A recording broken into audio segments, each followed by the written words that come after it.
Okay, so we are so happy you are here. Thank you for joining us. I am Kim Jones and I'm joined by Marcy Smith. We would like, for those of you who are new to Icons, let us introduce ourselves. So we love sports and we are grateful for the women who paved the way for our opportunities. The next generation of women and girls deserve the chance to be champions and to see an expanded and celebrated world of women's sports. Recently, we have witnessed the erosion of opportunities and protections for women and girls. We need a voice to defend the respect and fair treatment of our female athletes, and we will be that voice. So with that, you all should know that our top priority is to make sure that women and girls have fair competition and single-sex spaces to change and prepare for development, training, and competition. So with today's agenda, we'll move on to the next slide. Today's agenda, we're going to discuss these Zoom webinars, local chapters, expansion into local chapters, our newly to be revealed podcasts as another method of outreach. We'll do a media recap and some organizational news as well, then follow it with our conference video that maybe most of you have had a chance to see, but we're excited about. Okay, so webinars. We have been inspired. This is the first webinar. I'm glad that you all are here. This is the first of many, we hope, every week. We've been inspired by webinars that other groups like Women's Declaration International have been doing. We've sat in on a few of those. I have guest spoken on one, and I think that these are a great way for communities to connect. The Women's Declaration started these as a way to keep their community connected and to provide a forum for speakers and fresh stories. It has been an invaluable tool for them in increasing their reach, in keeping new information in the hands of their community and flowing. And it's allowing their community to build personal connections, both through the Q&A, the question and answer sessions, and following breakout rooms. So we are planning to have similar regularly scheduled weekly webinars to discuss updates and information with all of you in real time. We intend to have guest speakers that will give short 15-minute presentations, and we will have a hard stop at an hour. We probably will go shorter some weeks as well. This is just a chance for us to keep the information flowing and keep a connection. There is an opportunity for you all to connect with one another in the chat, which is going right now. And at the end, if you look at the bottom of your screen, there's a Q&A bubble. You can ask questions of Marcy and I directly through the Q&A. We will get to those questions as they're submitted over the course of the webinar closer to the end, but please feel free to put those in. And just as a reassurance for anyone who's just checking this out, your names and locations, unless you go into the chat, are hidden from the group for privacy. So this is a safe space for all who wish to gather, listen, and learn. I hope that you all will feel like this gives you a chance to connect on a more regular basis and maybe even build some bonds through the chatting and breakout rooms. So let's move on to local chapters. All right, so this is the next big step that we want to take as an organization. While we are working to affect the policies of national and international governing bodies of sport, as well as working with state and federal legislatures to protect women's sports, we can't be as effective as we need to be without a true grassroots movement. So we need organization around education, and we need to build out the basis of our network. We need public awareness and we need numbers. So with that in mind, our first effort to tackle awareness and build our numbers is to start with local chapters around the country.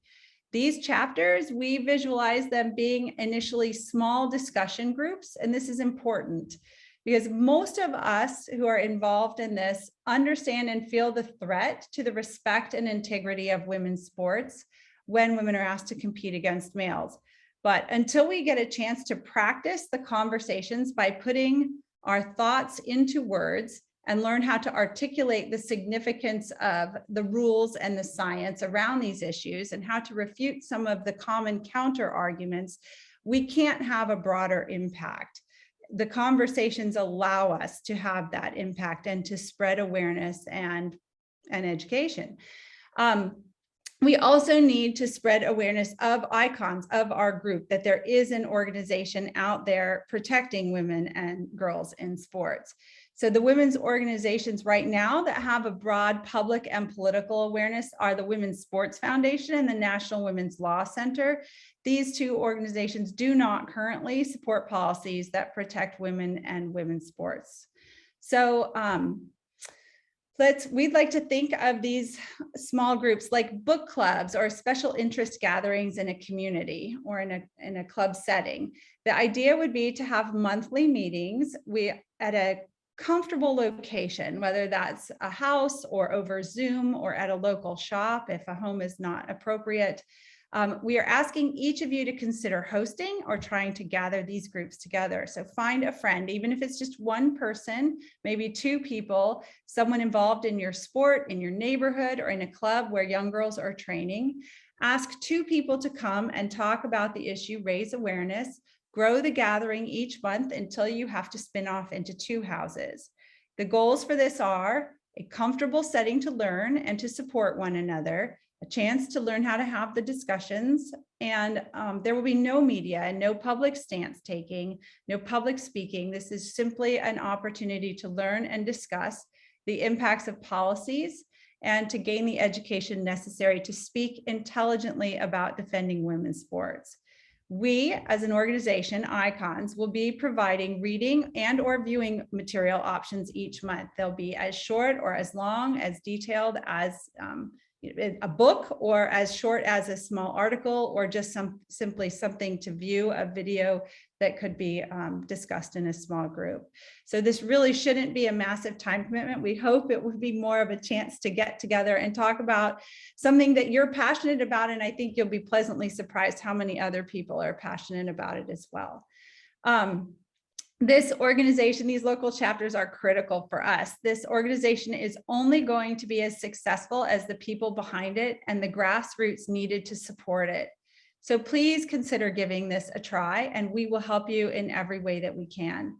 These conversations are so important. I personally had no idea how many women were being hurt by discriminatory policies, nor how many of these policies were already in place in sports until it came to my own doorstep. And still the conversations I have surprise people, even those that seem to be relatively well informed. So there's not enough broad awareness or support for what's happening to women and girls. And the only way to change that is through active conversations. So these are the 3 steps we'd like you to consider taking. Consider hosting a friend or two, see if you can turn it into a monthly basis. Reach out to us by email. We will send you materials, links to materials to use. We really do not want to make this a heavy burden. And 3, when people come over, we want you to encourage them to sign up, join our network. Of course, links to doctors, lawyers, politicians, media, parents, and sports professionals, whether they're coaches, players, or other, are hugely helpful. But broad reach in education and building awareness and awareness of icons is the focus of this effort.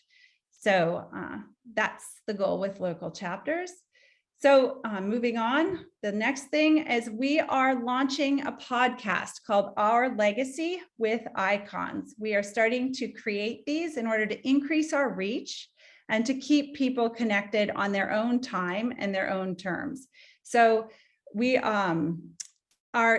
these podcasts will be interviews with experts and athletes on various topics. Of course, if you have a topic or an athlete that you really want us to try to reach out to or touch on, please send us an email at info@iconswomen.com, and we'll take those notes seriously. So this last week, we recorded our first podcast. It's currently going through editing. We we were focusing on the Title IX regulations from the Biden administration that have just been proposed and will undermine all of the sex-based protections that women have against discrimination.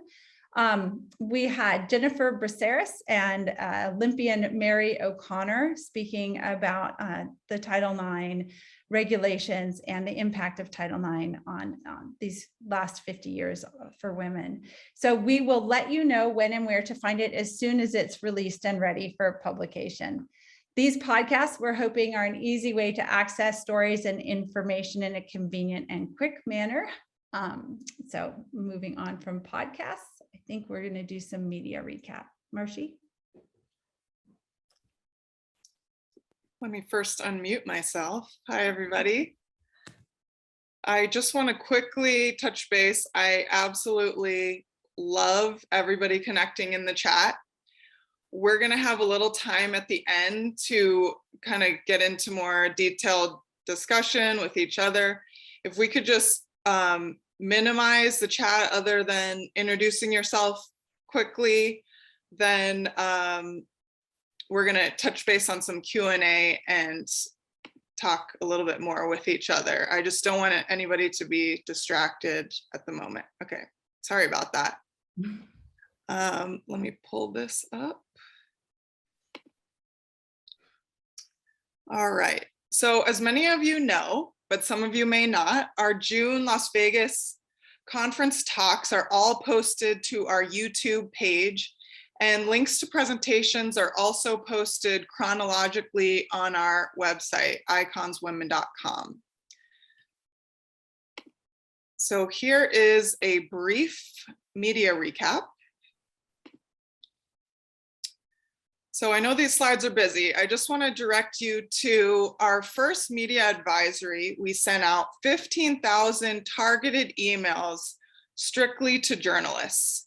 And I just wanted to really highlight this 26.5% email open rate.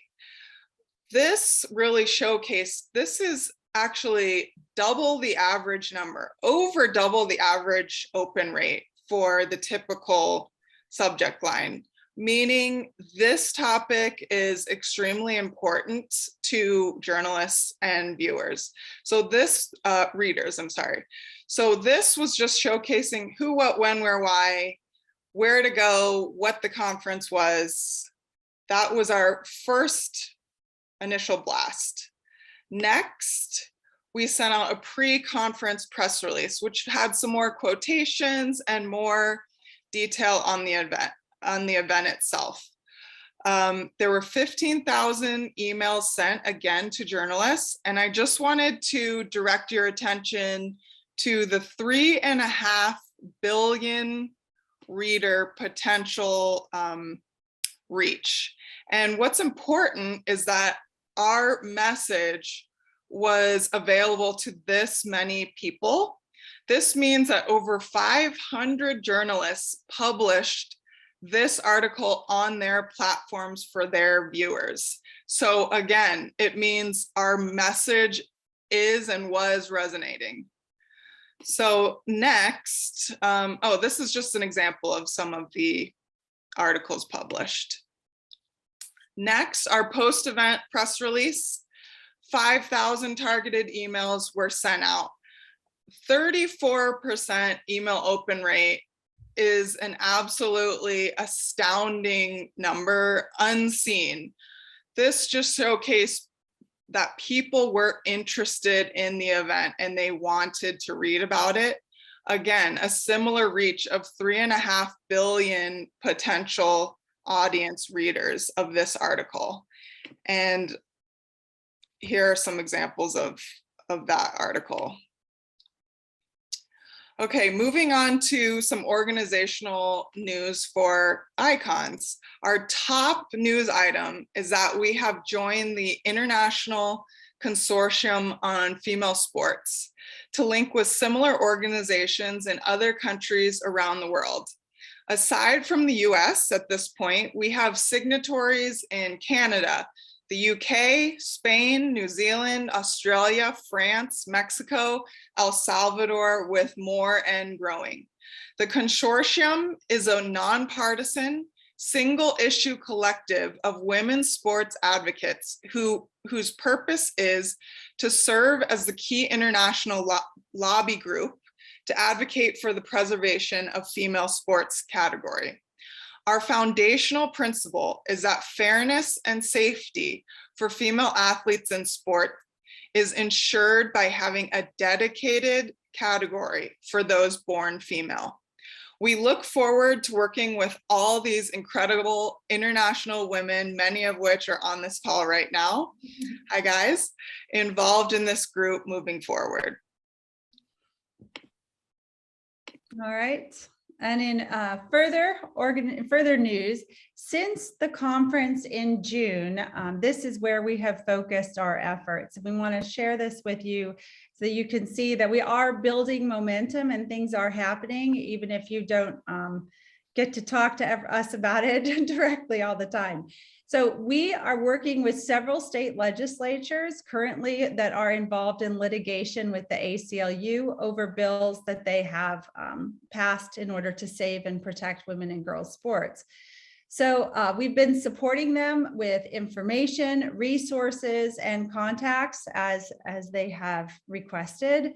And it's been quite insightful and I think rewarding to know that there are our connections and our network is already starting to have an impact in helping to preserve these laws and regulations that are there to protect women and girls. So we are also scheduling Icon's presence at future sporting events. I'm looking forward to trying to get some organization and some bodies out to the US Open in the coming weeks. And then we've had a bit of additional media coverage outside of the conference coverage.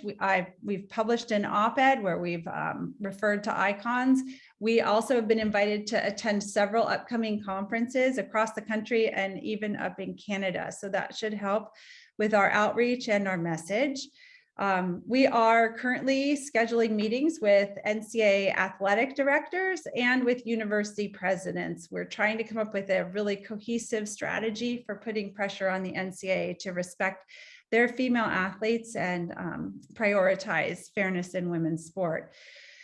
We are also behind the scenes actively developing our new website, which should be more user-friendly, a little more professional looking, help us to build out this network more efficiently and provide links to a lot of these community and connecting tools that we're trying to build with the webinars and the podcasts and then local chapters. We should be able to get more guidance and solidify some of our ability to reach out. So along with that, I should let you, I didn't talk about this when we were talking about the webinars, but we will record these and we will post them. There were a bunch of people who sent emails out that want to be at these webinars on a regular basis and be able to participate in the chats and breakout rooms and the live discussions, but we're not able to come tonight. So for future reference, we will be posting these on our YouTube channel. You will be able to go back and look at them and see what news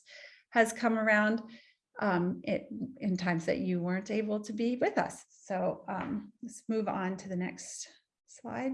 Okay, and then next week we will, same time, same place, have another weekly webinar. We will have a fabulous guest speaker that we cannot reveal yet, and we will have some interesting discussions about sport-specific actions. So we are working with the rowing community. We're currently building a successful Icons rowing group. We have developed a draft policy and the scientific backing to support it. So the group right now is strong, they are strategic, they are organized, and they're growing rapidly. So we are hoping to use what they have been up to in the last weeks as a model to build this out for all of the other sports in the US. So be keeping that in mind if that sounds like something you're interested in as well. And that's what to look forward to next week. So next slide, go ahead. Okay, so you shouldn't be tired of us saying this yet. We have a challenge for you. We have 25 days left to make Title IX comments to the Department of Education. The deadline, September 12th, singe it into your minds. We are hoping to inspire everyone here. If you have not already made your own personal comment, please go to our website posted, follow the specific instructions. And if you've already made a comment, it's open to as many comments as you'd like. So take a different topic, write about another angle. And our challenge to you is, can everyone on this webinar tonight and watching this recruit 3 family or friends to also write a comment? We only have the strict deadline, 25 days. The energy I see here just in the chat alone is huge. So I know that we can inspire others to make a difference. We want this in writing. We want the White House to hear our testimonies and our comments. So please, please, please send your friends. We can do this. Only 3 people, just 3 people can you recruit to do this. Awesome. Okay, so at this point, I just want to briefly say hello to a few people tonight. I know there are many, many incredible people in attendance that I'm seeing. I'm overwhelmed by our attendees right now. But I just wanted to say welcome to the Idaho State Representative Barbara Ehart. So hi, I know she can't say hello, but thank you so much for spending time with us, and we love coordinating and working with you. We also want to say hi to Riley Gaines, who many of you have seen all over the news. She was recently on Pierce Morgan and Tucker Carlson as a representative from the NCAA swim community, as well as Taylor Silverman, who is coming to us from the West Coast. She is a skateboarder extraordinaire, and she also has worked diligently with us, other organizations, and in the media to really build awareness on this topic. I know skateboarding has been very affected by this issue. So there are many more. I'll say a few. Okay, you say a few. Yeah, thank you for joining us. There are a bunch of great legends here, but we've got Tracy Sunland from the track community, Nancy, of course, Nancy Hogshead-Makar, a lot of other people. We don't want to call out everyone's names, but thank you for joining us and building out. I noticed that there was a question about the Title IX, and before we move over to the Q&A session, where we'll pull up from the Q&A bubble. For family and friends, it says for family and friends with writer's block, yes, there are potential template materials. So if you go to our website, if you want to go back to that screen, Marcy, go to our website, you will find, oops, pause. If you go to our website and you click on the link that says, yes, right here, www icons women, there are directions. And within those directions, we've laid out different topics and a paragraph for each of the different topics that you could submit a comment on. You just need to personalize it, not cut and paste, but it should be sufficient to help you. So, okay. Hey, Oh, fencing is on here too. Great. Hi, fencing. Okay, so now we're inviting you to ask questions if you haven't already. Just if you go onto your toolbar below the Q&A, that will send questions or comments directly to us. And we're also going to open up the chat a little bit more if you guys want to say hello, introduce yourselves. Now's the time to submit any questions or comments. So we'd love to hear from you. And I see some disc golf. That's great. Hi, disc golf. Do you want to, Marcy, really quickly talk a little bit about what I see? the San Francisco gals are on here. Do you just want to Yes. explain what they did? Oh yeah, I would love to. I just wanted to, Yes, that's what we're going to talk about, the local chapters that have started. There's at least one and a couple of others are beginning. Marcy's going to talk about it. yeah, I'm really excited to answer this question actually, because we have been inspired, and this webinar has largely been inspired by some women who attended the conference from San Francisco. And so I'd like to announce that our very first chapter is out of San Francisco of all cities. So that is courageous in itself. But they have really taken the reins, which is what we are hoping to inspire others to do. We want to make a framework and an outline to help you as much as we possibly can. But the local chapters will give you the opportunity to dive into your own community and your own sports, the networks that you already have that we can't possibly reach, immediately ourselves, and to work within your communities to inspire others, educate, engage. So our San Francisco ladies have already met twice for happy hour. And we just wanted to say that you guys have encouraged us so much. And we hope to hear more about what they have done and are continuing to do, and also hear from all of you and various other chapters in ideas that we can bring to other people in across the country, because that's really what it's going to take. It is. Oh, I saw powerlifting popped in here. Yes, any one of you that have contacts and want to connect us to schools, organizations, or build groups, we are, that's going to be the focus, like we said, of next week's within Sport by Sport. It's going to take both though. We need to be able to protect women's sports on an area and local policy basis, as well as the national governing bodies. The broader our reach, both within the community of sport and then outside, the more likely we are to have success. So let's see, are there any, yeah, there's two questions, Marcy. Okay, so I could take the first one. Do you want me to? So how many, you can say, there are people, the number of people attending, and as well as the number of people who signed up, and that I know of a few emails, or a number of emails that were asking for a recording. Yeah, we have over 100 live right now, 100 people, which is amazing for our first webinar. Yeah, I did not expect that. We're so encouraged, really. And we hope to reach many more on YouTube when we post this and make it available to others as well.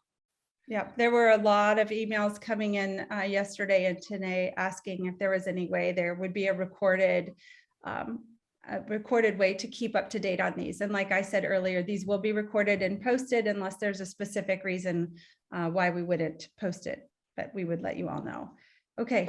Henrietta, thank you so much for asking this question. What will you be doing to protect disabled women in sport?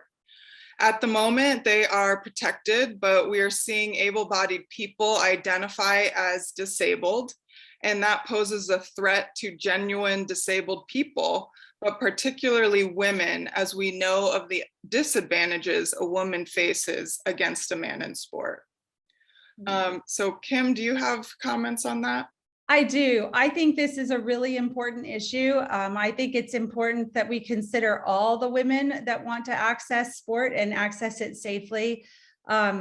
We're absolutely going to be putting together a chapter of athletes, para-athletes we're hoping to put together, as well as women who want to participate in senior level and other aspects, other parts of sports besides young girls competition and elite women competition. Sports and competition need to be for women across the board, and they all need and deserve protection. It's not just elite women's sport. We're all about that. So Henrietta, please reach out to us. We would love to talk with you more about this. I think we need to build that community. Absolutely. Marcia, you have anything to add? Yes, I personally have been inspired by one particular athlete who is passionate about this. So we hope to work closely on this issue as well. Yep. And Tina, thank you for that comment in the chat. I totally agree with you. Sports is for everyone. We do not just want to protect elite women. Everyone deserves the opportunities to grow and thrive and be treated fairly. So we'll give you guys, if there's another question, maybe we give another minute, and then we'll just close. This will be our first, rather quick webinar, but we can close with our video and hope that you enjoy it. And please go check out the rest of the videos from our conference that are posted. Oh, all right, Henrietta, great. Any more questions? It looks like one more popped up.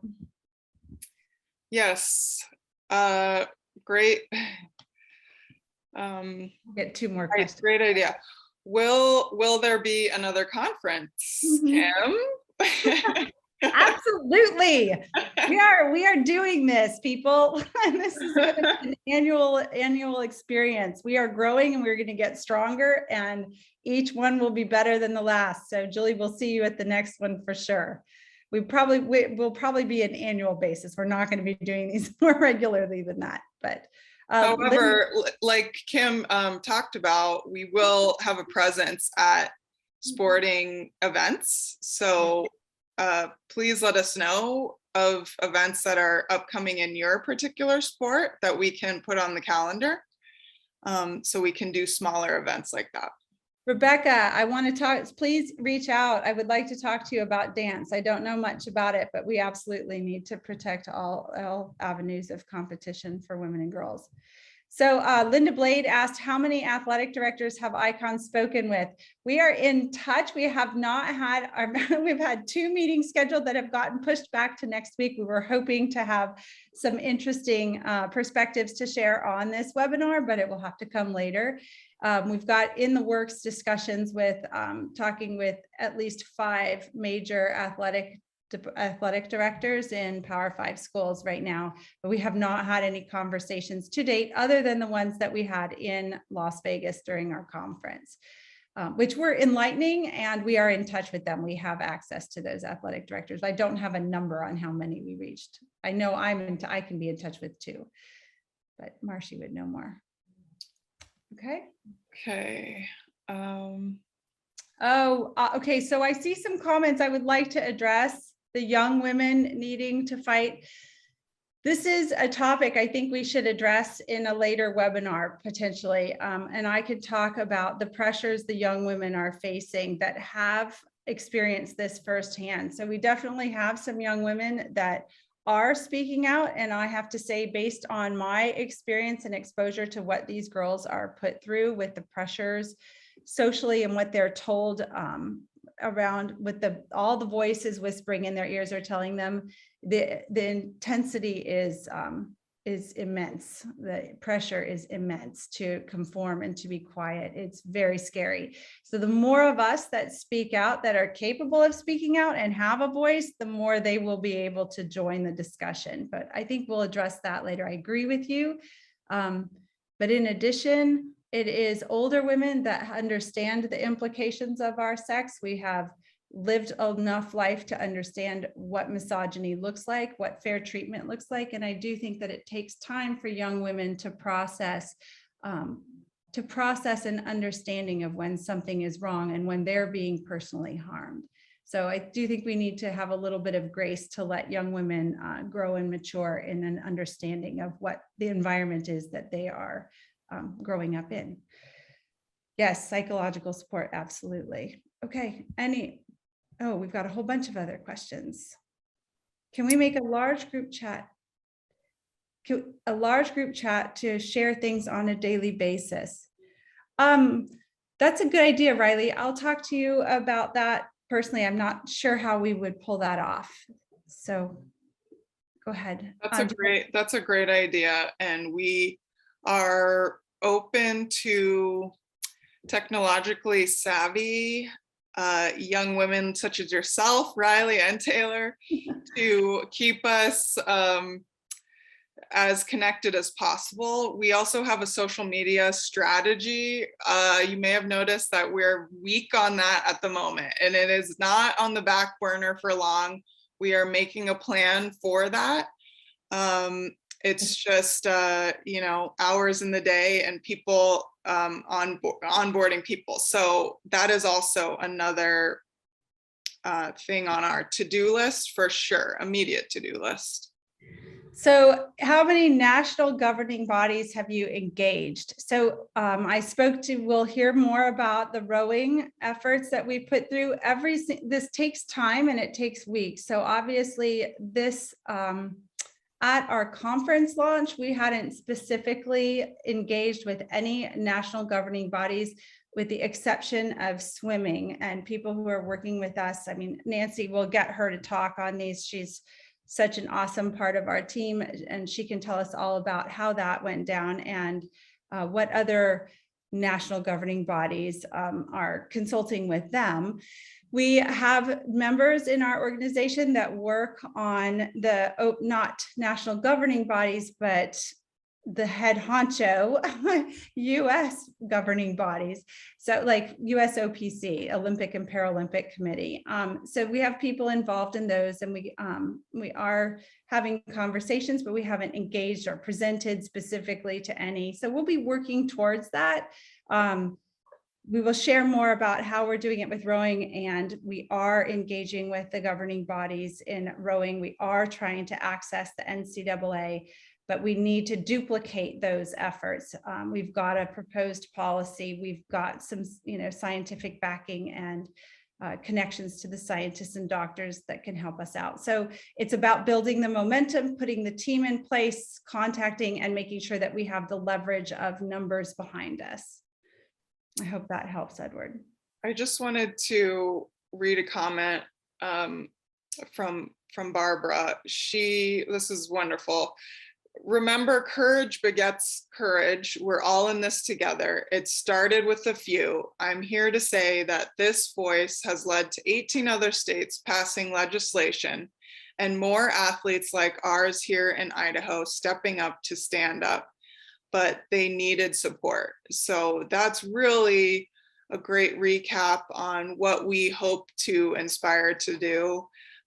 Please join our team. We have so many courageous is the key word today, I think, women involved who are helping to encourage the current athletes to come forward, and they are.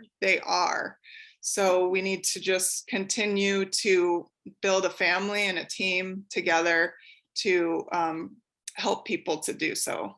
So it's not really about age, it's just about the community and support around the people who want to have their voices heard. Yep, and it's going to be a domino effect, folks. We're starting to win this. We're gaining attention. There's only one way you can go if you believe that women and girls deserve fair treatment and respect. There is only one path. So continued discrimination is not going to happen so long as we make ourselves heard and we have the backing of people who believe it as well.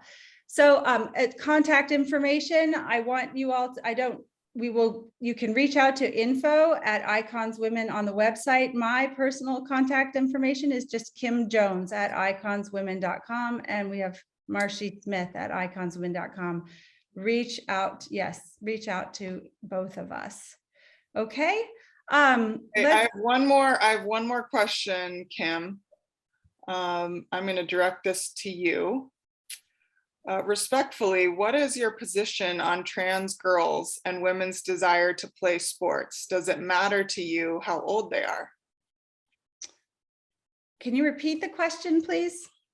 So I think she's asking about our stance on the age of the female athletes. Okay, so our stance is that there needs to be a female only protected category, period. There is ample evidence, ample scientific data that says that